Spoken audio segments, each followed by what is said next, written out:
Congratulations, Scribblers. Thank you all so much for joining me on another video where we explore writing tips and tricks. Today, I'm talking about one of my favorite parts of the writing process, the soundtrack. Now, everyone has a different method for writing, and some people need absolute silence, but some of us, including me, love having a soundtrack on in the background that helps to set the mood. Music is something that really ties humans together across culture, right? We all have genres or styles that we prefer, but it has the same effect on our brains. And science has proven that music accesses our brains and causes our body to release dopamine, which is a good thing. This is one of the reasons why movie soundtracks are so crucial. If you've ever seen a video clip where someone like changes out the music for a scene and they do something completely opposite of what it was, it really shifts the entire mood and tone of what we're visually seeing. In a book, we don't necessarily have that technology of like you turn a page and a song starts to play, but we do have authors who share their soundtracks once a book is published. And I've seen authors and agents even use songs as a pitch for a book. So in short, music is a vital part of the writing process. One of the ways that music affects us is through emotional resonance, right? We hear a melody and some primal part of our brain responds. So we tap our feet, we sway our bodies, we bob our heads. If you've ever heard something and felt a sudden urge to cry, you have experienced emotional resonance. Congratulations. For me, this usually happens during concerts or like live music where I get that feeling that emotional resonance is the strongest for me. At the Eras tour, I was singing along and crying all at the same time because I was so incredibly happy and some part of my soul was just absolutely vibrating with joy in that moment. Another example is if you've watched a film and that score just crescendos and your body responds, commanding all of your focus. That's emotional resonance, right? In K-pop Demon Hunters, when all three girls come out on stage at the end in the This Is What It Sounds Like song, it's just like a smorgasbord of dopamine and joy in my body. Like that song and that part of the song specifically really hit for me. And I like to this day, I've watched that movie tons of times. And still, every time I get to that point, I'm just like, I can't, I just like, I will cry. It always happens.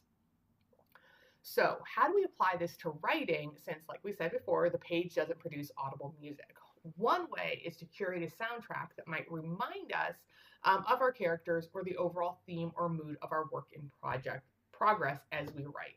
So my project soundtracks are usually a mix of both, and they run the gamut of genres. It tends to become a very eclectic collection, and it bops all over the place.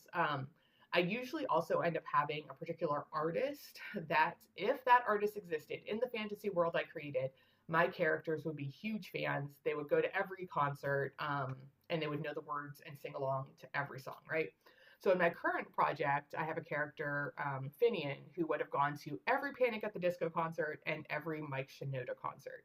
And those songs, that's also like two very different genres when you really get into it. But the songs that those two write and produce really captures the core essence of who Finian is as a character.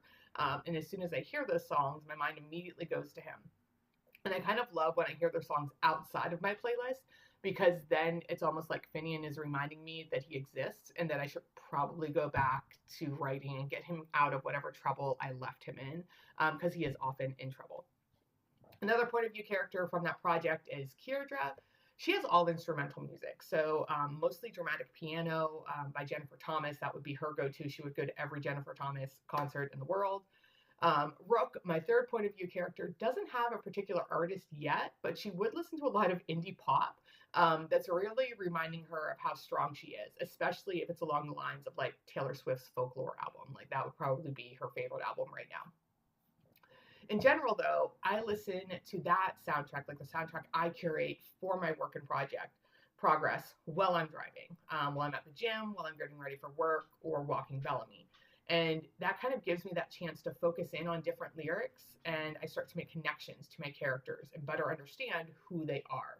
Sometimes listening to a song sends me down a path of a very particular moment or feeling that my character has, and my mind explores that in the background, which primes my creativity for when I am able to sit down and actually write. My playlist for my current project is just under 4 hours long, And like I said, I listen to it mostly when I'm not writing, although there are times if I'm struggling to get into a particular emotional mindset to write a scene, I will pick a song and listen to it on repeat because a lot of my songs are very like scene specific. I'm like, this is exactly like the feeling. This is what I'm going for in this scene. So it really helps me to get there. On a previous project, I think I listened to Taylor Swift's Exile for almost 2 hours straight when I was writing this like pivotal scene between two characters as they kind of navigated their way through a parting of ways. Um, when I hear that song now, my brain just immediately goes back to that scene because I spent so much time there. So now, though, that's when I'm like not writing. But when I do write, most of the time I like to have something more ambient on that really allows me to just get into my focus and flow state. So my favorite is actually a track on the Calm app called Lunar Lullaby. And it's supposed to be a sleep song, but I can't sleep to it. I've tried. And it doesn't, my brain is like, nope, nope, this is not a sleep song. So I don't do that anymore. But I do listen to it when I work. So it's by Lindsey Sterling, one of my favorite artists.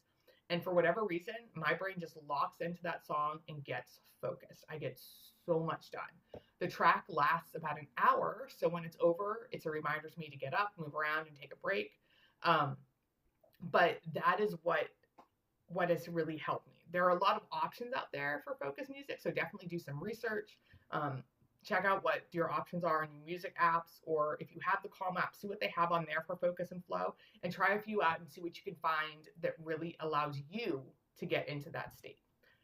Now that I found my focus track, it's a go-to sound for me when I write or work. And each time I listen, I'm really training my brain to lock in and get work done, which is incredibly helpful when I have to do quick switches between responsibilities or squeeze writing into a specific time slot. So it's just kind of like one of those things. It says to my brain, hey, we need to focus in here. We can't mess around. All right, so Bellamy has joined us. And so, of course, like any sane and rational author, I also like to think about what songs might play at the opening and closing credits if my book were a TV show, right? We all do this.